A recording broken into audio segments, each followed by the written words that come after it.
তারিখ ক্লোজ হয়ে যাবে প্রাইমারি মেম্বারশিপ, অ্যাক্টিভ মেম্বারশিপ। উনি পার্টির মেম্বারশিপ নিয়েছেন। আপনাদের মিডিয়ার প্ল্যান্টেড। উনি কি করবেন উনার বক্তব্য। কিছু লোক আছে যারা মন্ত্রী হওয়ার যোগ্যতা ছিল না, মন্ত্রী হয়েছে, তারা মন্ত্রী পদে ক্ষমতায় থাকতে চায়। বাবুল সুপ্রিয় অনেক বড় বড় কথা গান বেঁধেছিলেন, কালীঘাটের চালা সব চোরেদের পাঠশালা। সে বাবুল সুপ্রিয় দুটো টার্ম মন্ত্রী হওয়ার পরে যখন ড্রপ হয়েছেন, তিনিও দল পরিবর্তন করেছেন। তাকে মন্ত্রী থাকতেই হবে। আর উনিও মন্ত্রী ছিলেন, টিকিট পাননি, হারানোর চেষ্টা করেছেন মনোজ টিগ্গাকে, হারাতে পারেননি। তিনি এখন ক্ষমতায় থাকতে চান।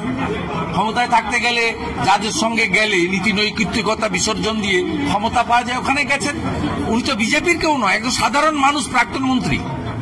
বিজেপির মেম্বারশিপের আইডি নম্বর যদি জন বাল্লার দেখাতে পারেন, তাহলে আপনাদের এই সংবাদপত্র যে চাষটা করছে দুদিন ধরে, এর উত্তর আমি দিয়ে দেবো।